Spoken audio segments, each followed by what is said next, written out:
భగవద్గీత 8వ అధ్యాయం అక్షర పరబ్రహ్మయోగం.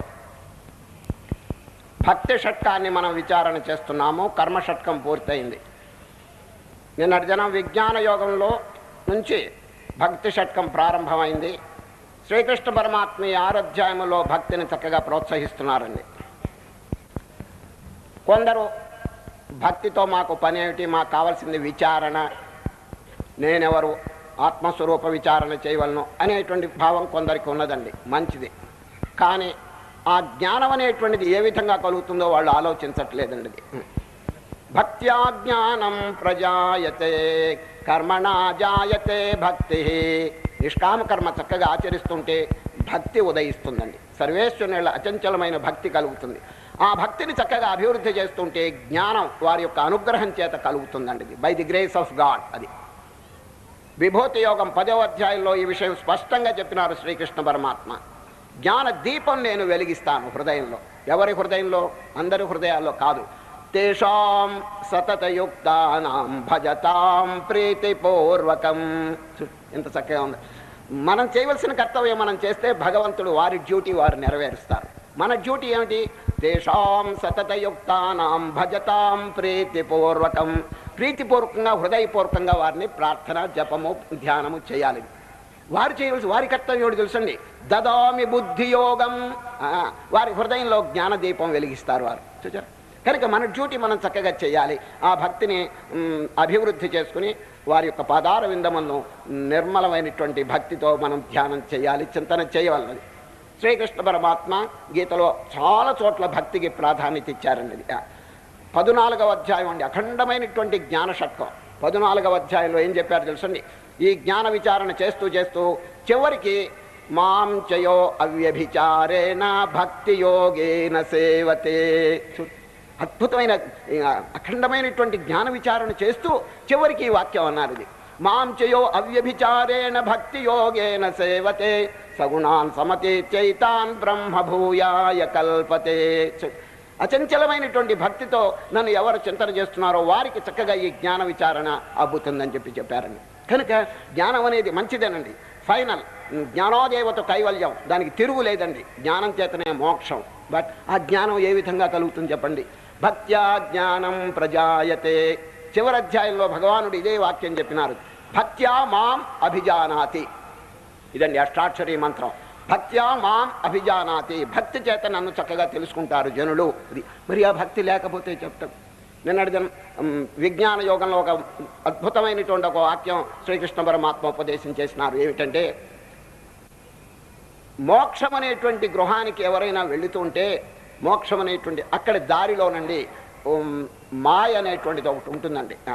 ఆ మాయను దాటితే గానీ భగవంతుని యొక్క దర్శనం కలగదండి. దిశ ఆ మాయ మహాభయంకరమైందని చెప్పి శ్రీకృష్ణ పరమాత్మ చెప్పినారు. Very difficult to cross it. అది దైవీహేష గుణమయీ మమ మాయా దురత్యయ. Very difficult to cross it. దాన్ని దాటడం మహా కష్టం. బట్ డోంట్ వరీ, మీరేం భయపడవాకండి. చూడండి, నన్ను గనక ఆశ్రయించుకుంటే అవలీలగా ఈ మాయను దాటగలరు. చూడండి, నిన్నటి దినం విజ్ఞాన యోగంలో చక్కగా ఈ వాక్యం చెప్పినారు. దైవీశేష గుణమయే మమ మాయా దురత్యయ మామేవయే ప్రపద్యంతే మాయామేతాం తరంతితే. ఒక ఊళ్ళోనండి కలెక్టర్ గారి బంగళా ఉందండి. ఆ కలెక్టర్ గారితో ఒక అర్జెంటు పని వచ్చింది ఒక ఆయనకి. ఆ బంగళాకి వెళ్తున్నాడండి. వెళ్ళి ఆ కాంపౌండ్ వాళ్ళ గేట్ దగ్గరికి వచ్చేటప్పటికి అక్కడ కుక్క ఉన్నదండి. కుక్క, భయంకరమైనటువంటి కుక్క ఉన్నదండి. అది లోపలికి వెళ్తాడా కుక్క కరిచేస్తుంది. మరి వారితో అర్జెంటుగా పని ఉందే, ఏం చేయాలి చెప్పండి? ఇది అటువంటి సమయంలో ఒక్కటే ఉపాయం అండి. ఆ కలెక్టర్ గారి పేరేమిటో తెలుసుకుని కేక వేయాలి. అయ్యా రామూర్తి గారు, కలెక్టర్ గారు, మీతో అర్జెంటుగా పని వచ్చింది, దారిలో ఈ కుక్క నన్ను బాధిస్తున్నది అని ఒక్కసారి కేక వేయండి. వారు వస్తారు బయటికి. ఎవరు? కలెక్టర్ గారు. వచ్చేటప్పటికి వారి సన్నిధిలో ఈ కుక్క ఎవరిని అపకారం చేయదండి సార్. యజమానుడు పక్కనుంటే ఎవరిని బాధించదు, యజమానుడు లేకపోతే బాధించవచ్చును సరే. అదేవిధంగా మోక్షం అనేటువంటి సౌధానికి మనం పోతుంటే ఈ గేటు దగ్గరండి ఈ కుక్క ఉన్నదండి, మాయ అనేటువంటి కుక్క. దాన్ని మనం లోపరుచుకోవాలంటే అసాధ్యం. చూడండి, ఆ భగవంతుని యొక్క సాన్నిధ్యం అంటే వారిని కేక వేయాలి. మామేవ ఏ ప్రపద్యంతే. చూడండి, చక్కని శ్లోకం అండి. దైవీహేష గుణమయే మమ మాయా దురత్యయ. ఈ మాయ, ఈ ప్రకృతి మహాభయంకరమైందండి. వాడు వ్యక్తిగతంగా దాటాలంటే మహా కష్టం. వారి యొక్క గ్రేస్, వారి యొక్క అనుగ్రహం, ది బ్లెస్సింగ్ ఆఫ్ గాడ్ అది కనుక ఉంటే అవలీలుగా దాటగలడు. సరే, మామేవ ఏ ప్రపద్యంతే అంటే ఏంటి, ఆ కలెక్టర్ గారు కనుక కేక వేస్తే ఏ విధంగా వారు బయటకు వస్తే ఈ కుక్క ఎవరిని ఎట్లా బాధించలేదో అదేవిధంగా మామేవ ఏ ప్రపద్యంతే మాయామేతాం తరంతితే, ఈ మాయను దాటగలరు. శాస్త్రంలో చెప్పినారు మాయాంతు ప్రకృతి వివిద్ధి మాయినంతు మహేశ్వరం అన్నట్టు. చక్కని వాక్యం ఇది. మాయాంతు ప్రకృతి వివిద్ధి, ఈ ప్రకృతి పేరు మాయ. మాయను అధీనంలో ఉంచుకున్న మహనీయుడు ఎవరు? ఈశ్వరుడు. చూడు, మాయాంతు ప్రకృతి వివిద్ధి మాయనంతు మహేశ్వరం. కనుక వారిని తప్పకుండా ఆశ్రయించాలి. ఇంకా కొన్ని ఉపమానములు కూడా భగవద్గీతలో చెప్తున్నారు. లాస్ట్ అధ్యాయంలో ఒక ఉపమానం చెప్తాను దీని సంబంధంగా. ఏంటంటే, ఓ అర్జున, ఈ బ్రహ్మాండం అంతా నేను తిప్పుతున్నాను అన్నారు. ఎవరు? శ్రీకృష్ణవరం. రంగుల రాట్నం చూడండి, రంగుల రాట్నం అని మీరు పేరు ఉంటారు. ఉత్సవాల్లో అక్కడక్కడ ప్రదర్శిస్తుంటారండి. దానికి ఇనప కడ్డీలు ఉంటాయి. ఆ ఇనప కడ్డీల్లో కొయ్య బొమ్మలు ఉంటాయండి. దానికి ఆ కొయ్య బొమ్మల మీద పిల్లలెక్కి కూర్చుంటారు. దానికి ఏదో టికెట్ ఉంటుందండి, 10 పైసలో 20 పైసలో. అది ఇచ్చి ఆ కొయ్య బొమ్మ మీద కూర్చుని కడ్డీ పట్టుకుంటాడు. ఎవరు? చిన్న పిల్లవాడు. మధ్యలో ఒక ఆయన తిప్పుతుంటాడండి. తిప్పుతుంటే ఈ ఇనపగడ్డీలన్నీ తిరుగుతుంటాయి, ఎర్రని మంచి వేగంతో తిరుగుతాయి. ఇది ఒక హాబీ. ఎవరికి? ముసలివాళ్ళకి కాదు, చిన్నపిల్లలకండి. కనుక ఈ రంకుల రాట్నంలో ఒక పిల్లవాడు అట్లాగే పట్టుకుని కూర్చొని గిర్రని తిరుగుతున్నాడు, తిప్పుతున్నాడు, మంచి స్పీడ్తో తిరుగుతున్నది. ఒక పిల్లవాడికండి కళ్ళు తిరిగినాయి. ఆ కడ్డీ వదిలేస్తే కింద పడి చస్తాడు. పట్టుకుంటే కళ్ళు తిరుగుతున్నాయి. ఏం చేయాలి? ఒక్కటే ఉపాయం అండి. ఏమిటి తెలిసినా, ఆ తిప్పేవాడిని కేకేయాలి. రే నాయనా తిప్పేవాడా, డబ్బు పోయి శని పట్టిందిరా, నాకు కొంచెం ఆపరా నాయన, ఆపు అని ప్రార్థన చేయాలని. ఇంకా వేరే దారి లేదు. వాడు కనుక ఆపినాడా చక్కగా దిగిపోతాడండి వాడు. చూచారా? అదేవిధంగా శ్రీకృష్ణ పరమాత్మ ఈ ఉపమానం చెప్పారు 18వ అధ్యాయంలో. బ్రహ్మాండమంతైన కూడా ఈ కాలచక్రం, ఈ కర్మచక్రం నేను తిప్పుతున్నాను. చూడు, తమేవ శరణం గచ్చ, తిప్పేవారిని పట్టుకోండి.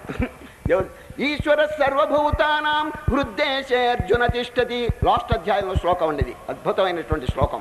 ఈశ్వర సర్వభూతానాం హృద్దేశే అర్జున తిష్టతి భ్రామయన్. ఐఎమ్ రివాల్వింగ్, తిప్పుతున్నాను ఈ కాలచక్రం, కర్మచక్రం. ఈ జీవులంతా దాంట్లో పడి తిరుగుతున్నారు వీళ్ళు. ఇప్పుడు ఏం చేయాలి చెప్పండి?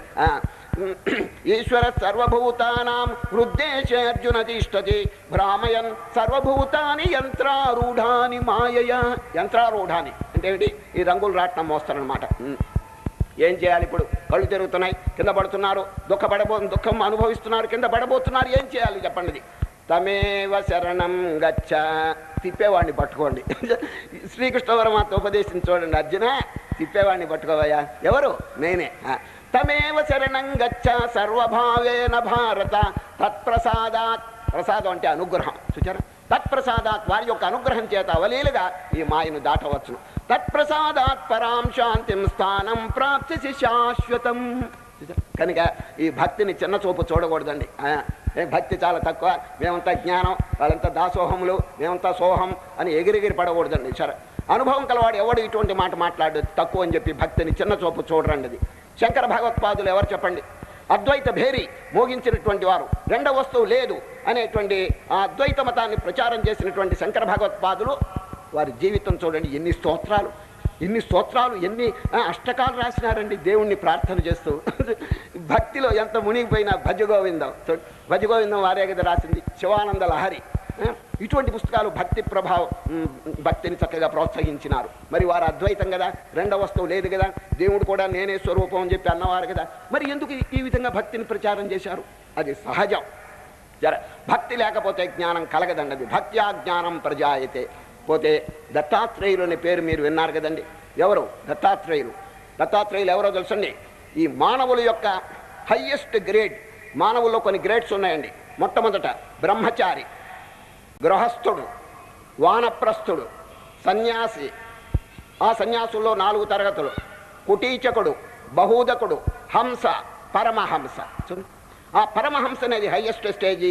ఆ పరమహంస పైన ఇంకొక స్టేజ్ ఉందండి. ఏమిటది? అవధూత. అవధూత అనేది ఈ మానవులందరికంటే కూడా మహోన్నతమైనటువంటి స్థానాన్ని ఆక్రమించుకున్నవారు. ఎవరు? అవధూత. వారు కేవలం దైవభావంలో మునిగిపోతారండి. ఈ ప్రపంచ భావన అంతా ఎక్కువ ఉండదు వారికి. దత్తాత్రేయులు వారు దాంట్లో ప్రఖ్యాతి పొందినవారు. ఇది అవధూతం. అటువంటి దత్తాత్రేయులు వారు ఒక గ్రంథం రాశారండి, దాని పేరు అవధూత గీత. ఆ అవధూత గీతలో మొట్టమొదటి శ్లోకం ఏమిటి తెలుసండి? ఈశ్వరానుగ్రహాదేవ పుంసామద్వైత వాసన. దీనిలారా అద్వైత వాసన అంటే సంస్కారం కలగాలంటే ఈశ్వరానుగ్రహం లేకపోతే కలగదు. ఇంత హైయెస్ట్ పొజిషన్ ఆక్యుపై చేసుకున్నటువంటి వారు అవధూత చక్రవర్తి ఈ భక్తి ఎంత చక్కగా ప్రోత్సహిస్తున్నారు చూడండి. ఈశ్వరానుగ్రహాదేవ పుంసామద్వైత వాసన మహాభయ పరిత్రాణ ద్విత్రాణాముపజాయతే. కాబట్టి ఈ భక్తి అనేది చాలా ముఖ్యం. శ్రీకృష్ణ పరమాత్మ భక్తిని ప్రోత్సహిస్తూ ఈ భక్తి షట్కం ప్రారంభం చేసినారు. ఈరోజు అక్షర పరబ్రహ్మయోగం 8వ అధ్యాయం ప్రారంభం చేస్తున్నాం. అక్షరం అనేటువంటి పదానికి అర్థం చెప్తున్నానండి. అక్షరం, క్షరం అంటే నశించేది, అక్షరం అంటే శాశ్వతం. భగవంతుని విశేషణాల్లో ఇదొకటండి. అక్షరం అవ్యయం. అవ్యయం అంటే నశించేది, అంటే అవ్యయం శాశ్వతం ఎటర్నల్. క్షరం అంటే నశించేది పెరిషబుల్, అక్షరం ఇంపెరిషబుల్. నాశనము లేని వస్తువు ఒక్కటే ఉందండి ఈ ప్రపంచంలో. తక్కినవన్నీ కూడా కాలగర్భంలో. మీరు ఏదైనా చెప్పండి ఈ ప్రపంచంలో దృశ్య వస్తువు, it must fall down in course of time. అది కాలగర్భంలో అన్నీ నశించిపోతాయి. ఆఖరికి సూర్యుడు చంద్రుడు వీళ్ళు కూడా ప్రళయకాలంలో కింద పడిపోతారండి. ఏం మిగులుతుంది చెప్పండి? అన్ని నశించిపోయినా ఒక్కటి నశింపదు. సదేవ సౌమ్యేదమగ్రాసీత్ ఏకమేవాద్వితీయం బ్రహ్మ నేహ నానాస్తి కించన. సత్, సత్ అంటే ఉనికి, ఎగ్జిస్టెన్స్. అదండి దేవుడు. దేవుడు అంటే ఏదో గుళ్ళో ఒక విగ్రహం, మనమోస్తులు ఒక విగ్రహం పెట్టుకుని మనం పూజ చేస్తున్నాం. ఇది సామాన్యమైనటువంటి స్థితి అండి. ఎందుకంటే మన భక్తి అంతవరకే ఉన్నది, మన ఏకాగ్రత అంతవరకే ఉన్నది. కానీ వాస్తవంగా భగవంతుని యొక్క యథార్థ స్వరూపం మనం తెలుసుకోకపోతే ఎట్లా చెప్పండి? What's the real nature of God? He is not limited within the 4 walls. He is all pervading. బ్రహ్మాండమంతా వ్యాపించి నాశరహితమైనటువంటి వస్తువు. కనుకనే శ్రీకృష్ణ పరమాత్మ భగవంతుని యొక్క స్వరూపాన్ని ఈ అధ్యాయంలో వర్ణిస్తూ అక్షర పరబ్రహ్మం. పరబ్రహ్మ అంటే దేవుడు. ఎటువంటి వారు? క్షరం లేనిటువంటి వాడు అక్షరం. ఇప్పుడు చూడండి, చిన్నపిల్లలకి అక్షరాభ్యాసం. అక్షరాభ్యాసం అని చిన్నపిల్లలకి అక్షరాలు నేర్పుతారండి. పలక బలపం ఇచ్చి రాయిస్తారు. ఏం రాయిస్తారు చెప్పండి? మొట్టమొదట ఓం నమశివాయ సిద్ధం నమః. ఇదండి మొట్టమొదటి పలక మీద రాయించేది. ఓం. ఓం అంటే ఆ పరమాత్మ యొక్క నామధేయం. మొట్టమొదట్లో భగవంతుని నామం వారికి ఉపదేశం చేస్తున్నారండి పిల్లవాడికి. ఓ నామాలు చూడండి, ఓ నామాలు అంటారే ఇదేనండి. ఓ నామాలని ప్రసిద్ధికి దాని అర్థం ఏంటంటే ఓం నమశివాయ. అది సిద్ధం నమః. మరి చిన్నప్పుడు ఈ దైవ విద్యను మొదట్లోనే పెద్దలు వారికి నేర్పుతున్నారండి. కానీ పోను పోను పోను దైవం కూర్చున్నటువంటి విచారణే మర్చిపోతున్నారండి జనులు. ప్రాపంచికమైనటువంటి విద్యల్లో పడిపోతున్నారు. అసలు అక్షర విద్య మొట్టమొదట నేర్పుతున్నారు. ఈ అక్షర విద్య అందరికీ వస్తుందా? వంట పడుతున్నదా చెప్పండి? ఇది ఏదో ఓనమాలు రాసుకోవటం, తర్వాత ప్రాపంచిక విద్యల్లో పడిపోవటమే. కానీ అక్షర స్వరూపమైనటువంటిది ఆ విద్యను వీడేమైనా గ్రహిస్తున్నాడా చెప్పండి? లేదు. అది మనం తప్పకుండా గ్రహించాలండి. నాశరహితమైనటువంటి పరమాత్మను కూర్చున్న నాలెడ్జ్, దైవమును కూర్చున్నటువంటి విద్య అన్ని విద్యల కంటే చాలా శ్రేష్టం అని ఇదివరకు శ్రీకృష్ణ పరమాత్మ చెప్పినారు. రేపు 10వ అధ్యాయం విభూతి యోగంలో కూడా చెప్తారు. అర్జున, ప్రపంచంలో ఎన్నో విద్యలు ఉన్నాయి. అధ్యాత్మ విద్య విద్యానాం. విద్యలన్నింటిలో అధ్యాత్మ విద్య సుపీరియర్, స్పిరిచువల్ నాలెడ్జ్. ఎందుకోనే మీరు అడగచ్చు. తక్కిన విద్యల వల్లండి ఏదో ఈ జన్మలో ఏదో కొంత సంపాదన ఇటువంటివన్నీ కలగచ్చు. కవిత్వాలు, సాహిత్యం ఇవన్నీ కూడా కొంత చక్కగా కలగచ్చు. కానీ మానవుడు మళ్ళా పుట్టకుండా ఉంటాడా? జనన మరణ రూపమైన బంధనం ఎట్లా చెగుతుంది చెప్పండి? ఇది చావులేని చదువు చదువవలయు అన్నాడు వేమన. చావులేని చదువు. చావు ఎన్నో చదువుతున్నారు, చస్తున్నారు, మళ్ళీ పుడుతున్నారు. చూడండి, ఏ విద్య మనని జనన మరణ రాహిత్యం కలుగు చేస్తుంది చెప్పండి? అది ఆ విద్యను మనం నేర్చుకోవాలి. అదే బ్రహ్మ విద్య, దైవ విద్య, అధ్యాత్మ విద్య. ఇటువంటిది శ్రీకృష్ణ పరమాత్మ అక్షర పరబ్రహ్మ యోగంలో చక్కగా బోధిస్తున్నారండి. సరే, ఏమండి అర్థమైంది కదా? అక్షరం. ఇప్పుడు ఎన్ని విద్యలైనా నేర్చుకున్నా ఏమండి భక్తి గనక లేకపోతే, దైవం మీద గనక విశ్వాసం లేకపోతే ఆ విద్యల వల్ల పెద్ద ప్రయోజనం లేదు. చూచారా? షడంగాది వేదో ముఖే శాస్త్ర విద్య. శంకర భగవత్పాదులు షడంగాది వేదో ముఖే శాస్త్ర విద్య కవిత్వాది గద్యం సుపద్యం కరోతి హరేరంగ్రి పద్మే మనశ్చేన్న లగ్నం తతక్కిం తతక్కిం తతక్కిం తతక్కిం. ఏమండి, మీరు అనేక విద్యలు నేర్చుకున్నారనుకోండి, వేదములన్నీ కంఠస్థంగా వచ్చినాయనుకోండి, భగవంతుని మీద భక్తి లేకపోతే ఏం లాభం అని అడుగుతున్నాడు, నిలదీసి అడుగుతున్నాడు శంకరాచార్య. చక్కని శ్లోకం మళ్ళీ చెప్తున్నాను. షడంగాది వేదో ముఖే శాస్త్ర విద్య కవిత్వాది గద్యం సుపద్యం కరోతి హరేరంగ్రి పద్మే మనశ్చేన్న లగ్నం తతక్కిం తతక్కిం తతక్కిం తతక్కిం. తతక్కిం అంటే వాట్ ఫర్ అంత్యకాలంలో ఇది రక్షిస్తుందా మిమ్మల్ని అని అడుగుతున్నారండి. కనుక ఎన్ని చదువులు ఉన్నప్పటికీ భక్తి గనక లేకపోతే నిజంగా అది సామాన్యమైనటువంటి స్థితే కానీ గొప్ప స్థితి కాదండి. అది సరే, చదువులు గొప్ప కాదు, ఆ హృదయ పరిణామం, హృదయంలో భగవంతుని చక్కగా ధ్యానించాలండి. ఒక భక్తిని మనం అలవాటు చేసుకోవాలండి. సరే, అది హృదయ విద్య. అర్థమైందండి? హృదయ విద్య అది నోటితో చెప్పే విద్య కాదండి, హృదయంతో మాట్లాడేటువంటి విద్య. చూడండి, మీరు హృదయ విద్య అంటే ఏమిటని మీరు అడగవచ్చును. చిన్న దృష్టాంతం చెప్తాను. కుక్కకండి అన్నం పెట్టండి, కుక్కకి అన్నం పెడితే అది దీవిస్తుందండి. అన్నదాత సుఖీ భవ అంటుంది. దేంతో? నోటితో కాదు, తోక ఇట్లా కదిలిస్తుందండి. కుక్కకి అన్నం పెడితే ఎంత ఆనందపడుతుందండి. అది తోకతో జవాబు చెప్తుంది, అయ్యా అన్నం పెట్టిన వాళ్ళ సుఖంగా ఉండండి అని ఆనందం వ్యక్తం చేస్తుందండి. సార్, అది హృదయ భాష. ఇప్పుడు చిన్న చంటి పిల్లవాడు ఉన్నాడండి, చిన్నవాడు, చిన్న పిల్ల, 1 నెల 2 నెలలు వాడికి వయస్సు అనుకోండి. ఆకలైంది, ఏమండి, తల్లిని కేకయ్యాలి, అమ్మా నాకు పాలిస్తావా అని అడుగుతాడా? వాడికి నోరే లేదే, భాష లేదే, ఎట్లా అడుగుతాడు? కేవని ఏడుస్తాడు. వాడు ఏడ్చేటప్పటికి తల్లి పరిగెత్తుకొస్తుంది, పాలిస్తుందండి. చూచారా? ఆ ఏడుపు అనేటువంటిది మామూలు భాష కాదండి, హృదయ భాష. హృదయంతో వాడు పిలుస్తున్నాడు, నోటితో పిలవటం లేదు. కనుక హృదయ భాష, ఈ దైవ భాషను చూడండి, హృదయంతో మనం దేవుణ్ణి ప్రార్థన చేయాలంటే నోటితో చేయొచ్చు, కానీ హృదయంతోనండి ప్రార్థన చేస్తే నిజంగా ఎంత గంభీరంగా ఉంటుందండి. చూచారు? ఆనాడు భీష్మాచార్యులు వారండి, భీష్మాచార్యులు వారు శ్రీకృష్ణ పరమాత్మని స్తోత్రం చేస్తున్నారు. శ్రీకృష్ణుని ఇంటికండి అప్పుడే ధర్మరాజు గారు వెళ్ళారండి. శ్రీకృష్ణుని ఇంటికి వెళితే శ్రీకృష్ణ పరమాత్మ ఇట్లా కూర్చున్నాడండి, ధ్యానంలో కూర్చున్నాడు నిశ్చలంగా. ధర్మరాజు గారికి ఆశ్చర్యం వేసింది. అందరూ కృష్ణుని ధ్యానం చేస్తుంటే కృష్ణుడు ఎవరిని ధ్యానం చేస్తున్నాడు అని సందేహం కలిగింది. ధ్యానం అంతా అయిన తర్వాత కళ్ళు తెరుచుకున్నాడు కృష్ణుడు. ధర్మరాజు గారు దండం పెట్టి, ఏవండి మేమంతా మిమ్మల్ని ధ్యానం చేస్తుంటే మీరెవరిని ధ్యానం చేస్తున్నారని అంటే, భీష్మాచార్యుడు వారు అంపశయ్య మీద ఉండి నన్ను స్తోత్రం చేస్తున్నాడు, చక్కగా ఆలకిస్తున్నాను అన్నాడండి ఆయన. భీష్మాచార్యుడు అంపశయ్య మీద ఉండి చక్కగా కృష్ణ స్తోత్రం చేస్తున్నాడండి, అది ఏకాగ్రంగా ఆలకిస్తున్నట్టండి ఈయన గారు. చూచారు? హృదయ భాష. భీష్ముడు ఏ భాషతో స్తోత్రం చేశారు చెప్పండి? అంపశయ్య మీద పండుకుని హృదయ భాష. కాళహస్తిలోనండి మా ఆశ్రమానికి ఉత్తర దేశం నుంచి ఒక సాధువు గారు వచ్చారండి. సాధువు గారు యూపీ, వారికి తెలుగు రాదు, మాకు హిందీ వచ్చును కాబట్టి వారితో సంభాషణ చేస్తున్నామండి. సంభాషణ చేస్తుంటే ఆ సాధువు గారు మధ్యలో ఒక ప్రశ్న అడిగాడు. మహారాజ్, ఆప్కే ఆంధ్రప్రదేశ్కే లోగ్ కిస్ భాషా మే హస్తే హై అన్నారండి. మీ ఆంధ్రప్రదేశ్ వాళ్ళు ఏ భాషలో నవ్వుతారో చెప్పండి అన్నాడు. నాకేం అంతు పట్టలేదు, నవ్వటానికి భాష ఏంటండి నాకు అర్థం కాక మళ్ళీ ఒక ప్రశ్న వేశారు. మహారాజ్, ఆప్కే ఉత్తరప్రదేశ్కే లోగ్ కిస్ భాషా మే రోతే హై అన్నానంటే ఆ దెబ్బతో గమ్మని ఉన్నాడండి ఆయన. చూచారా?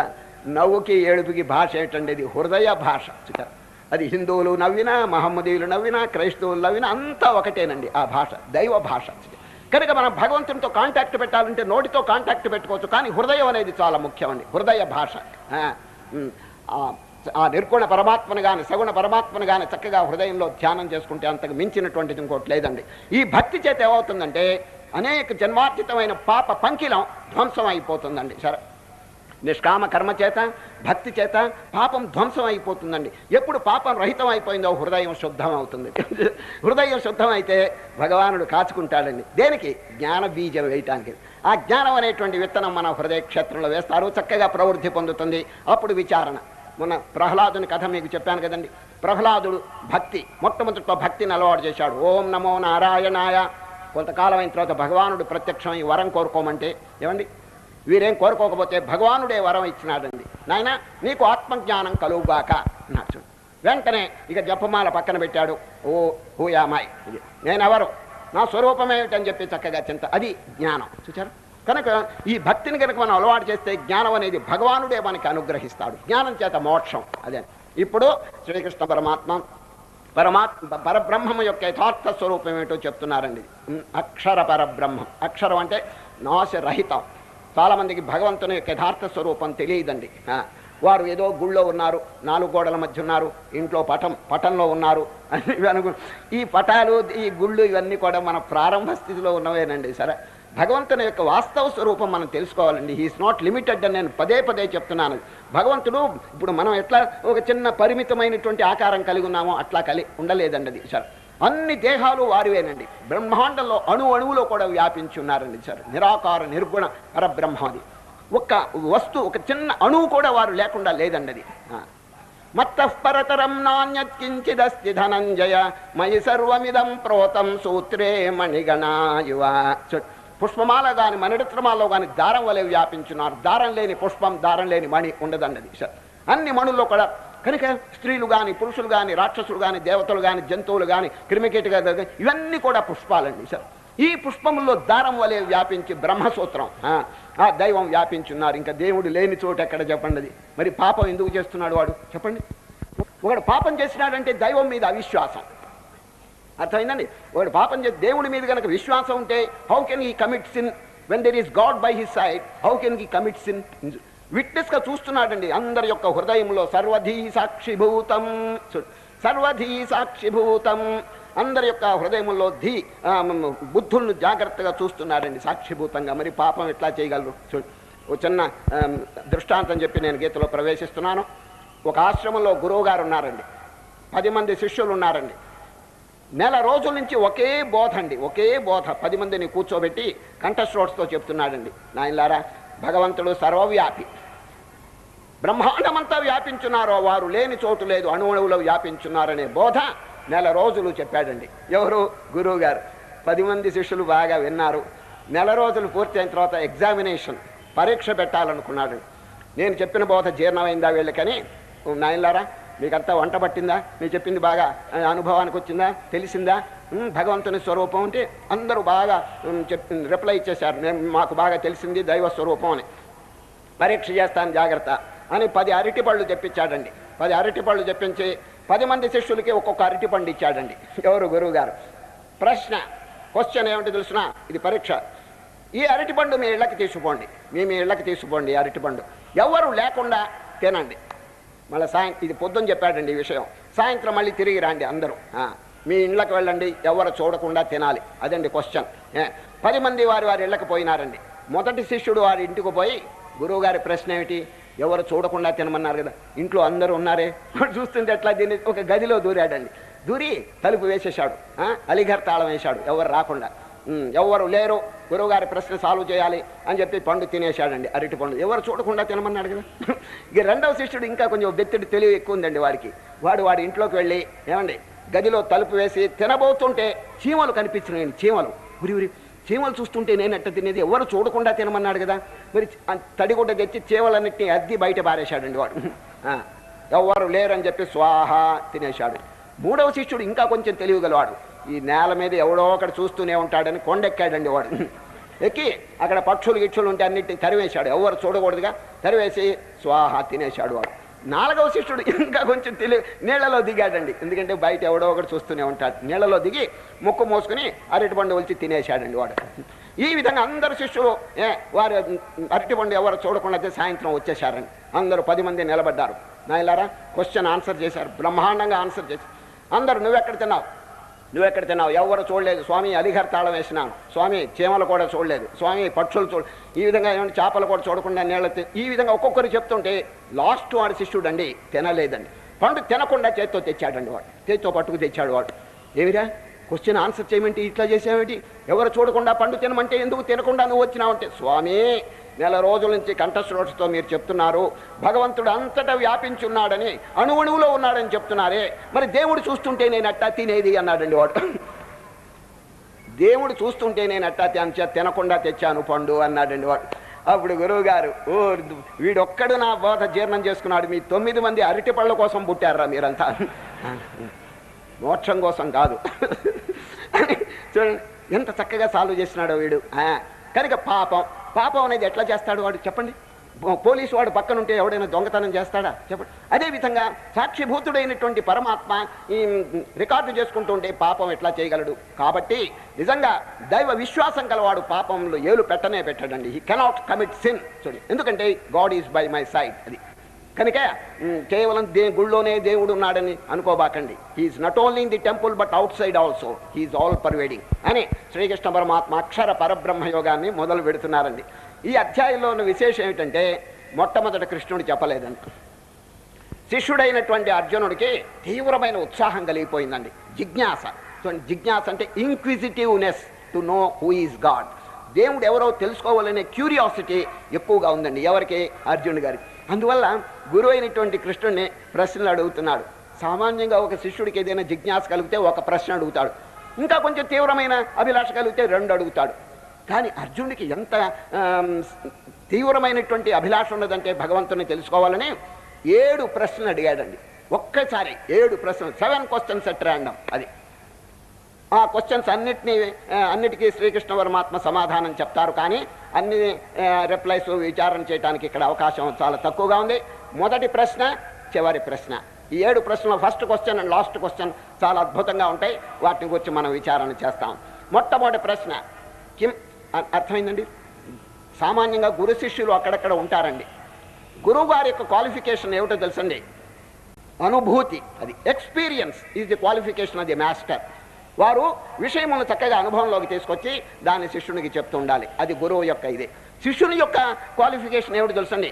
గురువు చెప్పింది చక్కగా గ్రహించడం, గ్రహించింది ఆచరణలో పెట్టడం. గ్రహణ శక్తి, ధారణాశక్తి 2 ఉండాలి శిష్యుడికి. ఈ 2 కనుక లేకపోతే శిష్యుడికి గురువు కష్టపడి చెప్పినప్పుడు ఈయన వృధా అయిపోతుందండి. సరే, బధిర శంఖారావం అర్థమైందండి. బధిర అంటే ఏమిటి? చెవిటివాడు. చెవిటివాడి దగ్గర ఒక ఆయన శంఖం ఊదేట. శంఖం ఊస్తే వాడు అడుగుతున్నాడు, ఏమయ్యా ఎముకను ఎందుకు కొరుకుతావు అని అడిగాటండి. వాడు శంఖం అని వాడికి తెలిస్తేగా, వాడికి వినిపించదండి శబ్దం. అంచేత అదేవిధంగా బధిర శంఖారావం. కష్టపడి గురువు గారు చెప్పారు, కానీ వాడి హృదయంలో ప్రవేశిస్తాయి. క్వాలిఫికేషన్ లేదు, అర్హత లేదండి అది. కనుక వివేకం అనేటువంటిది, వైరాగ్యం అనేది శిష్యునికి ప్రథమ లక్షణం. తీవ్రమైనటువంటి వైరాగ్యం, ఈ ప్రాపంచిక వస్తువుల మీద విరాగం కలగాలి. రెండవది దేవుణ్ణి తెలుసుకోవాలనే తీవ్రమైనటువంటి అపేక్ష కలగాలి. ఈ 2 కంబైన్ అయినప్పుడు శిష్యునికండి అద్భుతమైనటువంటి క్వాలిఫికేషన్స్ వస్తాయండి. ఇప్పుడు అర్జునుడు అటువంటి వారండి. తీవ్రమైనటువంటి వైరాగ్యం వారికి మొదట్లోనే కలిగింది. ఏమండి మీకెట్ట తెలుసుని అడుగుతారేమో. వారు మొదటి అధ్యాయంలో ఏం చెప్పారు చూడండి. నకాంక్షే విజయం కృష్ణ నచ రాజ్యం సుఖాని చ కిం నో రాజ్యేన గోవింద కిం భోగైర్జీవితైనవ. కృష్ణ నాకు రాజ్యం వద్దు, విజయం వద్దు, భోగాలు వద్దు. ఇదండి వైరాగ్యం. ప్రపంచాన్నంతా తృణీకరించాడు. వారి మనస్సు ఇంకెక్కడికి పోతుంది చెప్పండి? బహిర్ముఖంగా పోకపోతే ఇంకో ఒక్కటేనండి సైడ్, ఏమిటి? అంతర్ముఖం. అందువల్ల అర్జునుడి గారికి చక్కని అర్హత ఉన్నది. కృష్ణుడి గారికి అర్హత, దాని విషయం ఇంకా అనుకోవాల్సిన పని లేదు. ఎందుకంటే అవతారమూర్తి ఈజ్ ఆమ్నిపోటెంట్ అండ్ ఆమ్నిషియన్, సర్వజ్ఞుడు సర్వశక్తిమంతుడు అయినటువంటి మాస్టర్ గారు దొరికారు. ఎవరు? ఉపాధ్యాయుడు. ఇక శిష్యుడు అయినటువంటి వారి యొక్క అర్హతలన్నీ మీకు ఇప్పుడే చెప్పినాను. ఏమండి, వారికి తీవ్రమైన వైరాగ్యము, వివేకము. ఈ వివేకం అనేది చాలా ముఖ్యమండి. నేను అప్పుడప్పుడు చెప్తుంటాను, డిస్క్రిమినేషన్, ఏది మంచిది ఏది చెడ్డది డిఫరెన్షియేట్ చేసేటువంటి తెలివి, అది చాలా ముఖ్యం అండి. కామన్ సెన్స్ అంటారు ఇంగ్లీష్లో. అది లేకపోతేనండి గురువు చెప్పింది చక్కగా గ్రహించడానికి వీలు పడదండి. ఒక ఆశ్రమంలోనండి గురువు గారు ఉన్నారండి. అక్కడ కొత్తగా ఒక శిష్యుడు, ఎవరో ఒక ఆయన శిష్యుడో ఎవడో వచ్చాడండి. వచ్చి, స్వామి నేను చాలా పుస్తకాలు చదివాను, ఆధ్యాత్మిక గ్రంథాలు. ఏ పుస్తకం చూసినా ప్రాణాయామం ఉంటున్నది. నాకేం అంతుపట్టలేదు, అర్థం కావటం లేదు. తమ వంటి మహానుభావుల దగ్గర నేర్చుకోవాలని చెప్పి వచ్చాను ప్రాణాయామం, దయచేసి బోధించండి అన్నాడు. గురువు అన్నారు, నాయన ప్రాణాయామం అంటే శ్వాసకి సంబంధించింది. లంగ్స్, నేను చెప్పినట్టు కనుక నువ్వు చేయకపోతే నీ లంగ్స్ చెడితే నా మీద అప్రతిష్ఠ వస్తుంది. అది అంచేత నువ్వు నేను చెప్పినట్టు చేస్తావో లేదో, నువ్వెవడో కొత్తవాడు నాకు తెలియదు. ఈ ప్రాణాయామం అనేది అందరికీ బోధించకూడదు. మరి నీ విషయం ఏమిటో నాకు పరిచయం లేదు, కాబట్టి నేను చెప్పను అన్నాడండి. ఎవరు? గురువుగా. వీడన్నాడు, స్వామి అటువంటిది ఏమి అనుకోబాకండి, మీరు ఏ విధంగా చెప్తే తూచా తప్పకుండా ఆ విధంగా నేను ఆచరిస్తాను, దయచేసి బోధించండి, నమ్మండి నన్ను అన్నాడండి. గురువు గారికి కొంత విశ్వాసం కలిగింది వాడి మీద. రావయ్యా కూర్చో, ఎదురుగుండా కూర్చో అన్నాడు గురువు గారు. ఏంటి ప్రాణాయామం చెప్పమన్నాడు కదండి. ప్రాణాయామం బోధిస్తున్నాడు. ముక్కు పట్టుకో అన్నాడండి ఎవరు? గురువు గారు. వెంటనే శిష్యుడికి ఒక సందేహం వచ్చిందండి. ముక్కు పట్టుకో అంటే ఎవరి ముక్కు? ఇక్కడ 2 ముక్కులు ఉన్నాయి. గురువు గారి ముక్కు ఉంది, నా ముక్కు ఉంది. మరి దేన్ని పట్టుకోవాలి? మరి ముక్కు పట్టుకొని జనరల్గా చెప్పేశాడు ఆయన. ఆలోచిస్తున్నాడు, అనవసరంగా నా ముక్కు ఎందుకు చెడగొట్టాలని గురువు ముక్కు పట్టాడండి వాడు. గురువు వదులు వదులు అన్నాడండి. వాడు అనుకున్నాడు నేను వదులుగా పట్టానేమో అని బిర్రుగా తిప్పాడండి వాడు. ఆ దెబ్బతో గురువు లేచి పారిపోయినాడు. పరమానంద శిష్యుడు దొరికాడు. ఇటువంటి వాళ్ళు శిష్యులు ఉంటే, బుర్ర లేకపోతే, కామన్ సెన్స్ లేకపోతే ఎంత బాధ చెప్పండి గురువు గారికి. కానీ ఇక్కడ గురు శిష్యుల యొక్క కాంబినేషన్ ఎంత అద్భుతంగా ఉందంటే, అవతారమూర్తి అయినటువంటి గురువు గారు, అర్హత కలిగినటువంటి శిష్యుడు గారు, నారాయణుల యొక్క కాంబినేషన్ అండి సార్. కనుక వారిద్దరి యొక్క కాంబినేషన్లో మన పంట పండిందండి. మధ్యలో అద్భుతమైనటువంటి బోధ లోకానికంతా వెదజల్లేసినారు. ముముక్షులందరూ తరించడానికి తీవ్రమైనటువంటి భక్తితో, అర్జునుడికి ఎంత తీవ్రమైనటువంటి భక్తి ఉన్నదో శ్రీకృష్ణ పరమాత్మ అంత ఉత్సాహంగా చెప్తున్నారండి. ఇప్పుడు అర్జునుడు మొదటి ప్రశ్న వినండి. కిం తద్బ్రహ్మ కిమధ్యాత్మం కిం కర్మ పురుషోత్తమ అధిభూతంచ కిం ప్రోక్తమధిదైవం కిముచ్యతే. ఈ విధంగా 7 ప్రశ్నలు అడుగుతారు. లాస్ట్ అండి. ప్రయాణకాలే చ కథం జ్ఞేయోసి నియతాత్మభిః. 2 అద్భుతమైన ప్రశ్న. మొదటిది చివరిది విచారం చేస్తాం, సమయం లేదు కాబట్టి. మొదటి ప్రశ్న ఏమిటి? కిం తద్బ్రహ్మ. కృష్ణ, దేవుడు అంటే ఎవరో చెప్పండి. Who is God. చూడండి, దేవుడు అంటే అందరికీ సరి అయినటువంటి పరిచయం లేదండి. అది ఏదో ఒక స్వరూపం అని చెప్పి అనుకుంటారు. కానీ కృష్ణ పరమాత్మ దానికి రిప్లై చూడండి ఎంత గంభీరంగా చెప్తున్నారు. అక్షరం బ్రహ్మ పరమం. ఫినిష్, అంతే. ఒక్కటేనండి రిప్లై, ఇంకా పెద్దగా చెప్పలేదు. అక్షరం బ్రహ్మ పరమం. అర్జునుడి ప్రశ్న ఏం చెప్పండి, దేవుడు అంటే ఎవరు? కృష్ణుడు ఏం చెప్పినారు? అక్షరం. క్షరం అంటే నశించేది, అక్షరం అంటే పర్మనెంట్. అది ప్రపంచంలో అనేకమైన వస్తువులు ఉన్నాయి, కానీ కాలగర్భంలో అన్నీ కూడా నాశనం అయిపోతున్నాయి. ఒక్క వస్తువు మాత్రం ఉన్నది, దాని పేరు ఎగ్జిస్టెన్స్ అంటారు. సత్, సత్ చిత్ ఆనందం, ఎగ్జిస్టెన్స్, నాలెడ్జ్ అండ్ బ్లిస్. ఇది సచ్చిదానందం, ఇది మాత్రం శాశ్వతం. అదే భగవంతుని యొక్క స్వరూపం. ఎంత చక్కగా చెప్పి. కనుక ఈ విషయం తెలిసిన వాడు ఇంకా సచ్చిదానందం బ్రహ్మాండమంతా వ్యాపించి నాశరహితమైనటువంటి వస్తువు విషయం తెలిసినప్పుడు ఇంకా ఒక ప్రాణిని ఎట్లా బాధ చేస్తాడు చెప్పండి. ప్రాణి అనేవాడు వేరుగా లేడండి. ఆ విశ్వరూపంలో వారు కూడా ఒక అవయవం, వారు కూడా ఒక అంగం.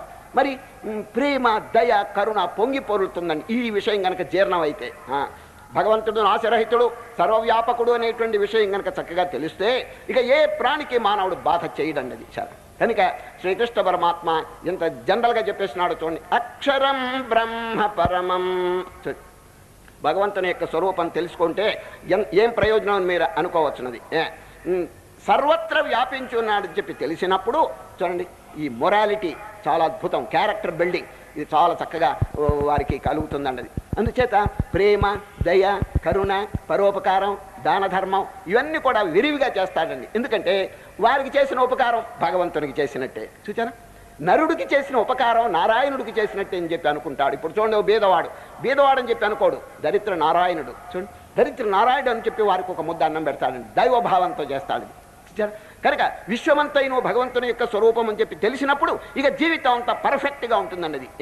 ఏ విధమైనటువంటి పాపం లవలేశం కూడా దాంట్లో ఉండదన్నది. కనుక శ్రీకృష్ణ పరమాత్మ చెప్పినటువంటి ఆ భావాన్ని నిత్య జీవితంలో మనం ఆచరణలో implementation in our everyday life, అది నిత్య జీవితంలో దాన్ని వ్యవహారంలో తీసుకురావడానికి ప్రయత్నం చేయాలన్నది. అప్పుడు మాత్రమే శాంతి, సుఖము, ఆనందము మానవుడికి కలుగుతాయి.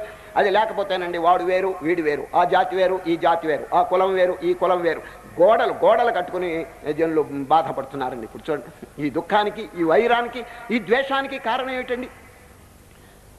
రవీంద్రనాథ్ ఠాగూర్ వారి పేరు మీరు వినుంటారు. నోబెల్ ప్రైజ్ వచ్చిందండి మన భారతదేశంలో.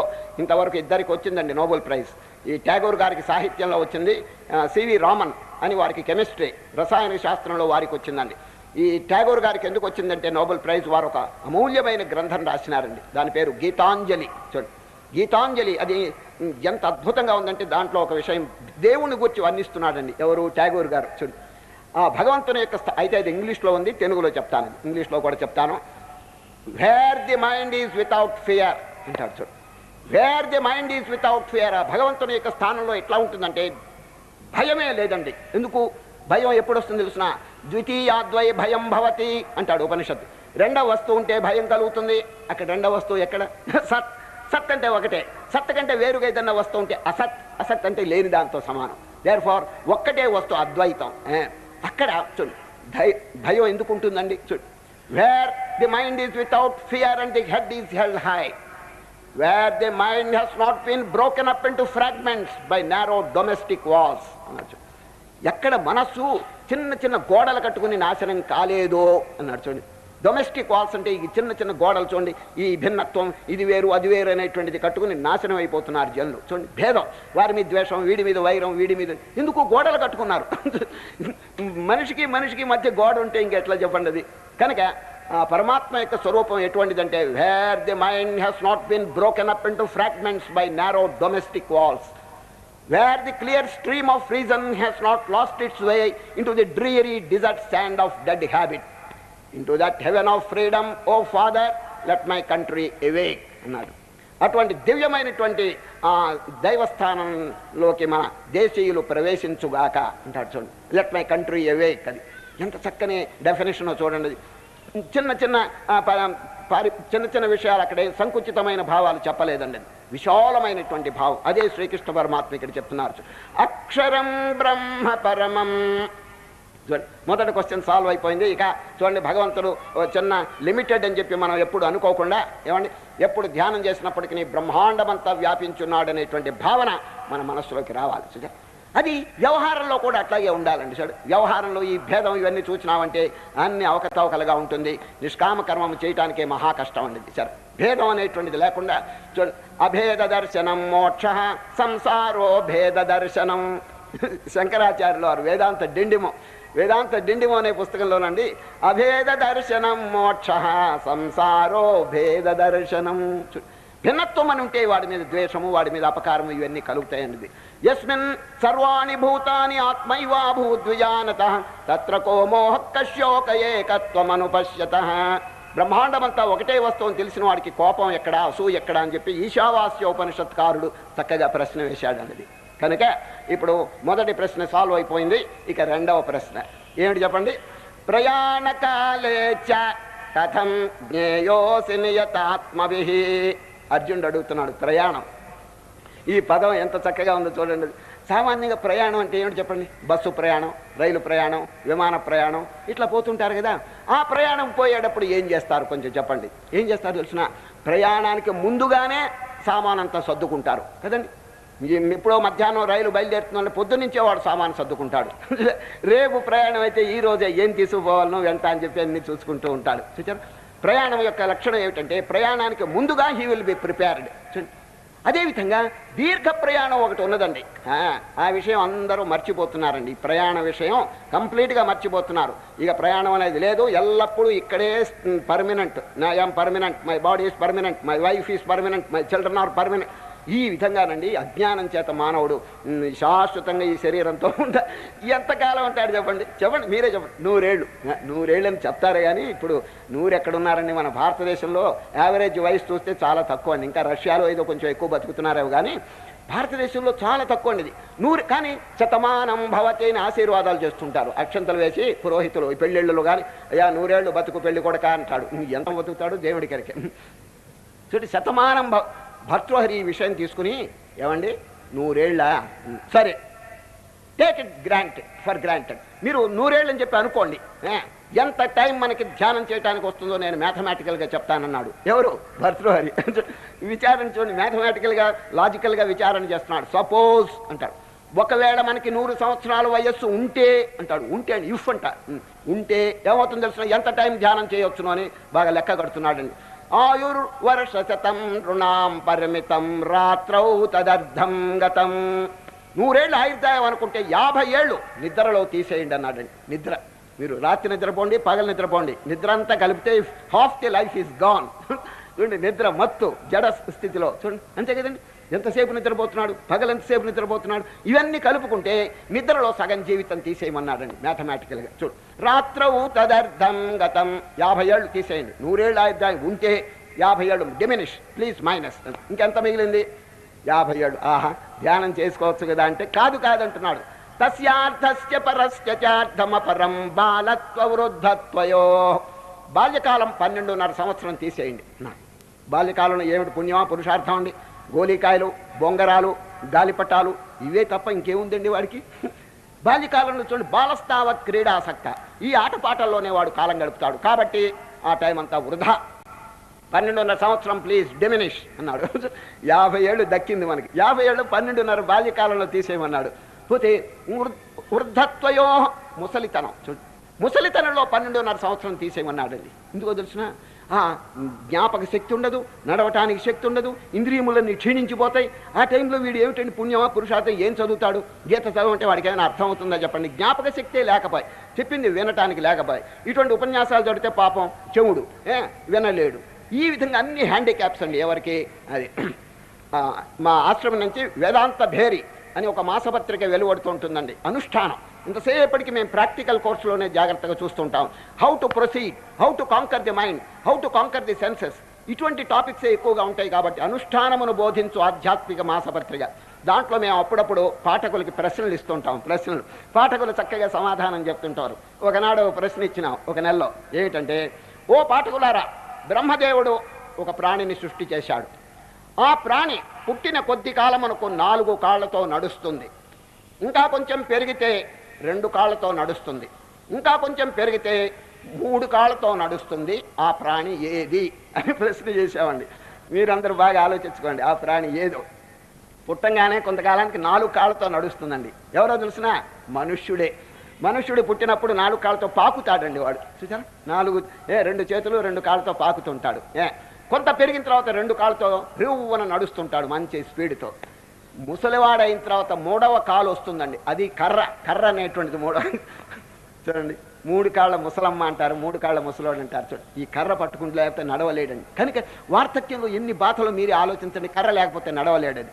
కనుక జీవితంలో ఈ వార్ధక్యం అనేది పెనుభూతం అని చెప్పి వర్ణిస్తుంటారు. వార్ధక్యం రాకపోవడమే వాళ్ళు finish your work, finish your సాధన.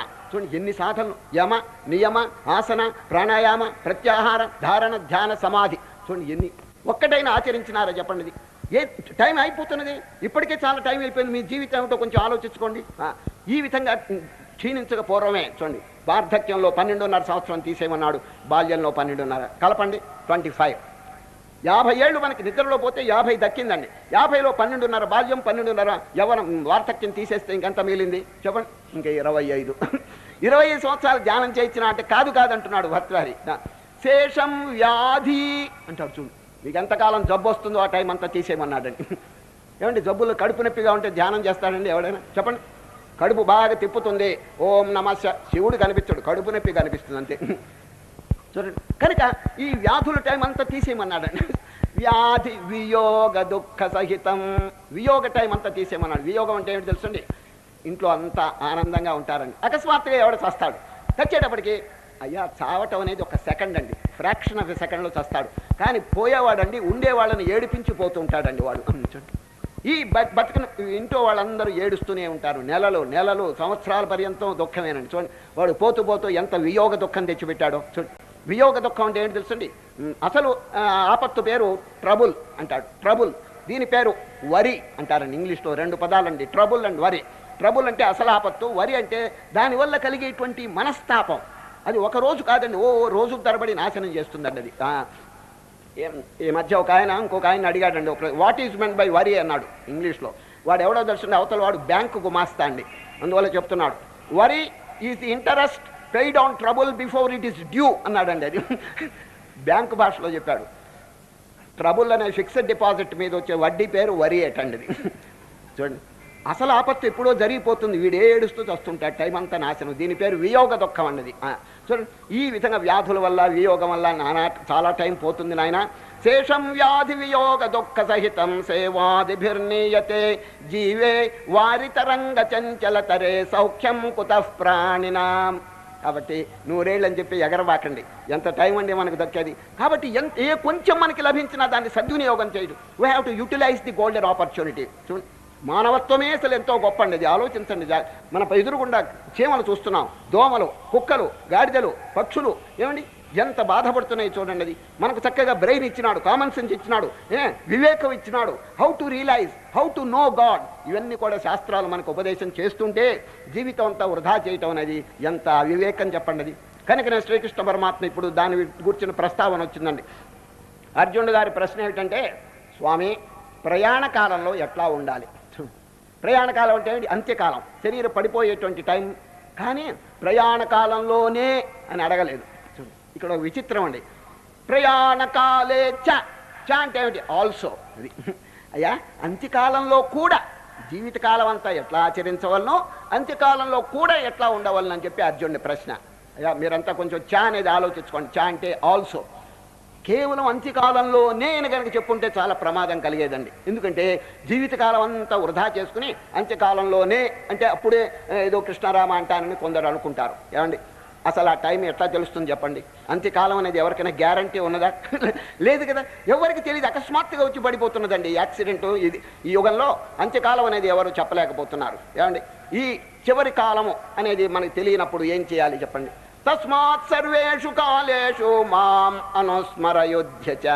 అర్జున, అంత్యకాలం అనేది ఎవరికి తెలియదు కదా. తస్మాత్ అందువల్ల సర్వేషు కాలేషు బీ ప్రిపేర్డ్ ఆల్వేస్. ఎల్లప్పుడూ సిద్ధంగా ఉండి నీకు అంత్యకాలం ఎప్పుడు వస్తే నీకేమిటిది? ఏమండి ఇప్పుడు రైలు ఎప్పుడు పోతుందో పల్లెటూరు వాడికి తెలియదండి. రైలు ఎప్పుడు స్టేషన్కి వస్తుందో తెలియదు. వాడు ఏం చేస్తాడు తెలుసండి? ముందుగానే వెళ్ళి కూర్చుంటాడండి. రైలు గారు నువ్వు ఎప్పుడైనా రా, ఐఎమ్ రెడీ అంటాడు వాడు. చూసారా? అదేవిధంగా మృత్యువు యమధర్మరాజు ఎప్పుడు వస్తాడో ఎవరికి తెలియనప్పుడు వీ మస్ట్ బి ప్రిపేర్డ్. సాధనంతా పూర్తి చేసి యముడు గారు ఎప్పుడైనా అసలు యముడితో సంబంధమే ఉండదు. అప్పుడు దైవాన్ని ఆశ్రయించిన వారికి ఇంకా యముడితో సంబంధం ఏంటండి అది. కనుక జీవితాన్ని ఎంత శీఘ్రంగా సాధనలో పూర్తి జీవిత కర్తవ్యాన్ని ఎంత శీఘ్రంగా పూర్తి చేసుకుంటే అంత మంచిదండి అది. చిన్న దృష్టాంతం శాస్త్రంలో చెప్పిన విషయం చెప్తాను. కప్ప పరిగెత్తుతున్నదటండి. కప్ప అంటే ఏంటి? లావు కప్ప పరిగెత్తుతున్నది. ఎందుకంటే ఎదురుగుండా ఒక పురుగు కనిపించిందండి. పురుగు ఏమిటి చెప్పండి? కప్పకి ఆహారం. కప్ప ఒక్కసారి మింగేస్తుందండి పురుగుని. ఆ పురుగుని చూచి ఆహా వండర్ఫుల్, ఎంత చక్కని భోగ్య వస్తువు అని చెప్పి దాన్ని తినటానికి వ్యామోహంతో పరిగెత్తుతున్నదటండి ఎవరు? కప్ప. భేకో ధావతి. భేకం అంటే కప్ప. ధావతి పరిగెత్తుతున్నది. చూడు. తంచ ధావతి ఫణి. ఫణి అంటే పాము. ఈ కప్పను మింగటానికి వెనక పాము వస్తున్నదటండి. పాము. పాముకి కప్ప అంటే ఏమిటి తెలుసండి? మనం ఇడ్డని తింటామని అట్లా తినేస్తుందండి ఒక్కసారి. ఆ కప్పను మింగేస్తుందండి. ఇది పాము. చూడండి, ఈ కప్పను మింగేటువంటి పాము వెనక వస్తున్నది, కానీ కప్పకు తెలియదండి. కప్పకి ఏం తెలుస్తుంది? ముందుకున్నటువంటి పురుగు మాత్రమే తెలుస్తున్నదండి. ఆహా ఎంత చక్కని భోగ్య వస్తువుని పాప ఆనందంతో పరిగెత్తుంటే వెనక యమధర్మరాజు వస్తున్నాడండి. చూడండి, దానికి తెలియదండి. ఏమిటి యముడు అంటే? పాము. ఈ పాము అనేది కప్పను మింగటానికి వస్తున్నదటండి. భేకో ధావతి తంచ ధావతి ఫణి. ఫణి అంటే పాము. అంతటితో ఆగిందా? సర్పం శిఖీ ధావతి. ఈ పాముని తినటానికి నెమలి వస్తున్నదటండి వెనక నుంచి. నెమలి. చూడండి, నెమలికి పాము అంటే ఆహారం అండి. నెమలి పరిగెత్తుకుంటే దేనికి? పావుని తింటా. పాము కప్పను తినటానికి, కప్ప పురుగుని తినటానికి. చూడండి, శిఖీ భేకో ధావతి తంచ ధావతి ఫణి సర్పం శిఖీ ధావతి వ్యాఘ్రో ధావతి కేకినం. కేకినం అంటే ఇదండి నెమలిని తినటానికి వ్యాఘ్రం అంటే పెద్ద పులి వస్తున్నదటండి. చూడండి, వెనక పెద్ద పులి వస్తుంది. వ్యాఘ్రో ధావతి కేకినం విధివశాత్ వ్యాధోపితం ధావతి. ఆ పెద్ద పులిని చంపటానికి వ్యాధుడు అంటే కిరాతకుడు వస్తున్నాడండి వెనక నుంచి. బాణం తీసుకుని వాడు వస్తున్నాడు. చూడు, ఒకదాని వెనక అంటే యముళ్ళు ఉన్నారండి. సరే, దీన్ని చంపడానికి ఇది, దాన్ని చంపడానికి, కానీ తెలియదు. ఆహా ప్రపంచం ఎంత బాగుంది, ఎంత చక్కని భోగ్య వస్తువు, తినే వస్తువు ఎంత బాగుంది అని చెప్పి అన్ని సంతోషిస్తున్నాయి. కానీ వెనకున్న యముడిని గురించి ఎవరైనా ఆలోచించారా అని కవీశ్వరుడు చక్కగా అడుగుతున్నాడని. చూడు, భేకో ధావతి తంచ ధావతి ఫణి సర్పం శిఖీ ధావతే వ్యాఘ్రో ధావతి కేకినం విధివశాత్ వ్యాధోపితం ధావతి స్వస్వాహార విహార సాధన విధౌ సర్వే జనా వ్యాకులా కాలస్తిష్టది పృష్ఠద కచధర కేనాపి నో దృశ్యతే. కచధర పప్పు జుట్టు పట్టుకుంటున్నాడు వెనక. ఎవరు? కాలుడు, యముడు. అందరు వెనక యముడున్నాడండి. ఎవరో తెలుసుకోలేకపోతున్నారు. ఏం తెలుసుకుంటున్నారు? తినే వస్తువు, భోగ్య వస్తువు, ఎదురుగున్న లగ్జరీస్, వీటిని చూసి వ్యామోహంతో పరిగెత్తున్నాడు. కానీ బట్ వాట్ అబౌట్ డెత్? ఎనుకున్నటువంటి యముడిని ఎవరు చూడటం లేదే. కాబట్టి విచారణ చేయండి. ఆనాడు పరీక్షణ్ మహారాజుకి అంత తీవ్రమైనటువంటి భక్తి ఎందుకు ఏర్పడింది? కొంచెం ఆలోచించండి. పరీక్షణ్ మహారాజు వేటాడుకుంటున్నాడండి. వేటాడుకుంటూ ఏదో చేయరాని పని చేసినాడు. ఎవరో ఋషీశ్వరుని యొక్క కుమారుడు ఋషీశ్వరుని యొక్క మెడలో చచ్చిన పామును తీసుకొచ్చి వేశాడు. ఆ ఋషీశ్వరుని కుమారుడు శాపం పెట్టాడు. ఎవరు నా తండ్రి యొక్క మెడలో ఈ చచ్చిన పాము వేసినారో 7 రోజుల్లో తక్షకుడనేటువంటి మహా సర్పం చేత వారు కరవబడి మరణించుగాక అని శపించాడు. చూడు, ఏమైపోయింది చెప్పండి. పరీక్షణ్ మహారాజు ఈ వేటల్లో వీటిల్లో కాలం గడిపేటువంటి పరీక్షణ్ మహారాజు ఇక ఆపేసినాడండి. అటువంటి కార్యక్రమాలన్నీ ఆపేసి హౌ టు రియలైజ్, నాకున్నటువంటి short span of time 7 days, 7 రోజుల్లో నేను మోక్షం పొందాలి, దానికి ఉపాయం ఏమిటని చెప్పి చూచారు. ఇంత సీరియస్నెస్ ఎందుకు వచ్చింది వారికి చెప్పండి. చావు అనేది జ్ఞాపకం వచ్చింది వారికి. 7 రోజుల్లో మరణం నా శరీరం పడిపోతుంది కాబట్టి how to utilize the 7 days, ఈ 7 రోజులు చక్కగా నేను వినియోగించాలని చెప్పి తీవ్రమైన అపేక్ష వారికి కలిగింది. చూచారా? కనుకనే భవిష్యత్తును గురించి కొంచెం జాగ్రత్తగా ఆలోచించి, ఈ జీవితం అనేది బుడగ వంటిది, రేపో మాపో పడిపోతుంది, చేయవలసిన సాధనలు భావం యాతి నాస్త్యత్ర సంశయ. కొందరు అనుకోవచ్చు, ఏమండి జీవితం అంతా ఈ విధంగా గడిపేసి అంత్యకాలంలో నేను భగవంతుని ధ్యానం చేస్తానని ఎవరైనా అంటే దానికి ఫస్ట్ క్వశ్చన్, అంత్యకాలం మీకు ఏమైనా తెలుసునా అడగండి. అంతే. తెలియనప్పుడు అంత్యకాలం అని చెప్పి ఎట్లా మీరు నిరూపించగలరు చెప్పండి? అంత్యం అనేది ఎట్లాగండి? ఏ క్షణంలో ఏ యాక్సిడెంటు, ఏ ప్రమాదం కలుగుతుందో ఎవరికి తెలుసు చెప్పండి? అది సందర్భం వచ్చింది కాబట్టి ఒక చిన్న దృష్టాంతం చెప్తున్నాను. ఆనాడు కర్ణుడు అండి తన ఇంట్లో నవరత్న ఖచ్చితమైనటువంటి బంగారపు పాత్రలో నూనె పోసుకుని తలంటుకుంటున్నాడండి. ఎవరు? కర్ణుడు. సామాన్యమైన పాత్రగా లక్షల రూపాయలు ఖరీదు చేస్తుందండి. ఏది? బంగారం. దానికి ఎంత వజ్రములు వైడూర్యములు చెక్కినాయి.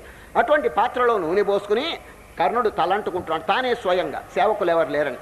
సరిగా ఆ టైంలో కృష్ణ పరమాత్మ వచ్చారండి వారింటికి. కృష్ణ పరమాత్మ వస్తే ఎంత ఆనందపడ్డాడంటే, ఆహా మహానుభావుడు దయచేసినారని ఉన్నతమైన ఆసనం చూపించాడండి. ఎవరు? కర్ణుడు. చెయ్యి ఎట్లా ఉంది తెలుసండి? బంక. చూడండి, నూనె అంటుకుంటున్నాడు కదా, చెయ్యి అంతా మురికిగా ఉందండి. ఉన్నతాసనం చూపించినాడు. కృష్ణుడు గారు అక్కడ కూర్చున్నారు. వెంటనే కృష్ణుడి దృష్టి ఈ నవరత్న ఖచ్చితమైన బంగారు పాత్ర మీద పడిందండి. మరి కర్ణుడు గారు, ఈ పాత్ర నాకు దానం చేస్తారా అని అడిగాడండి. ఎవరు? కృష్ణుడు. ఈ పాత్ర నాకు ఇస్తారా అని అడిగాడు. వెంటనే కర్ణుడు, దాన కర్ణుడు కదండి, కుండలాలు కూడా చేసి, కవచ కుండలాలు కూడా ఇంద్రుడికి ఇచ్చినటువంటి మహనీయుడు కదండి, దానకర్ణుడు అని ప్రఖ్యాతి వారు. ఇటువంటి విషయాలు ఒక లెక్కండి వారికి. అందులో కృష్ణ పరమాత్మ స్వయంగా అడిగినాడు కదండి. అంచేత కుడి చెయ్యి బంకగా ఉంది కదండి, ఎడం చేత్తో ఆ పాత్ర తీసి కృష్ణుడికి ఇవ్వబోయినాడండి. ఎవరు? కర్ణుడు. వెంటనే కృష్ణుడు ఆక్షేపణ చేసినారు. ఏమండి మీకు సదాచారం, ఎటికెట్ తెలుసు కదా, ఎవరికైనా దానం చేసేటప్పుడు ఏ చేత్తో ఇవ్వాలి దానం? కుడి చేత్తో కదా, మరి ఏమిటి ఎడం చేత్తో నాకు ఇస్తున్నారేమిటి అని ప్రశ్న అడిగితే ఆ కర్ణుడు చెప్పిన రిప్లై అమోఘంగా ఉందండి సార్. క్షణం చిత్తం క్షణం విత్తం క్షణం జీవితమావయో. కృష్ణ, నాకంత మాత్రం తెలియదు కుడి చేత్తో ఇవ్వాలని చెప్పి తెలుసును, కానీ కుడి చేయి ఎట్లా ఉంది? మురికిగా ఉంది. ఇప్పుడు నేను వెళ్ళి కడుక్కుని నీకు ఇచ్చే లోపల నా మనస్సు మారిపోతుందేమో అన్నాడండి ఆయన.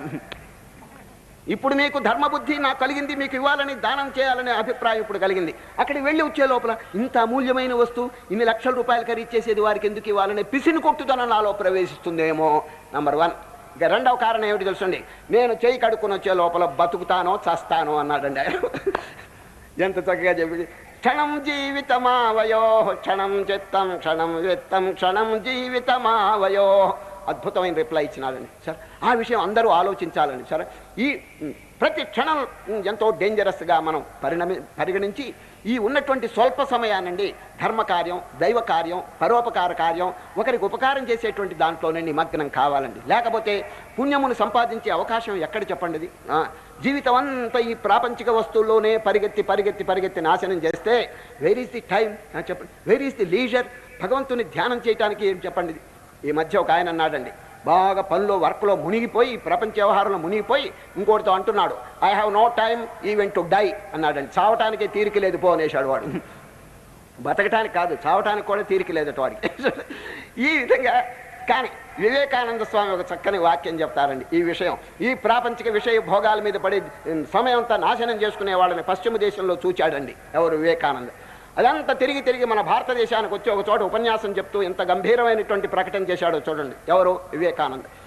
In spite of the sparkle and glitter of western civilisation. తడుకు బెడుకులు చూడండి, అవన్నీ చూసి మోసపోవద్దని చెప్తున్నాడండి. In spite of the sparkle and glitter of western civilisation, in spite of all its polish and marvelous manifestation of power, standing on this platform, I tell them to their face that it is all vain. It is vanity of vanities. God alone lives. Spirituality alone lives. Hold on to that. దాన్ని ఆశ్రయించండి, అదే శాశ్వతం. భగవంతుడు, ఆధ్యాత్మికత, ఇదే అన్నిటికంటే మానవుని కడతీర్చేటువంటి గొప్ప ఉపాయం అని చెప్పినాడు. వాటిని నమ్మబాకండి, అవన్నీ తళుకు బెలుకులు. ఈనాడు ఏమో గొప్పగా ఆకర్షణీయంగా ఉన్నటువంటిది రేపు మానవుడికి ఎంతో బాధ కలుగు చేయొచ్చు, నశించిపోవచ్చు. చూడండి, అందుకని ఇది స్పార్కిల్ అండ్ గ్లిట్టర్ అంటారు. ఈ తళుకు బెలుకును చూసి మోసపోవద్దు అంటున్నారండి. ఇంకొక చోట చెప్పిన వాక్యం చూడండి, వారి వాక్యములు నిజంగా హృదయాన్ని ఉత్తేజపరుస్తాయండి. అది మార్క్యో. మార్క్యో అంటే జాగ్రత్త అంటున్నాడండి. మార్క్యో. If you give up that spirituality, leaving aside to go after the materializing civilization of the West, The result will be in 3 generations you will become an extinct race, for the backbone of the nation will be broken. The foundation upon which the national edifice has been built will be undermined, and the result will be annihilation.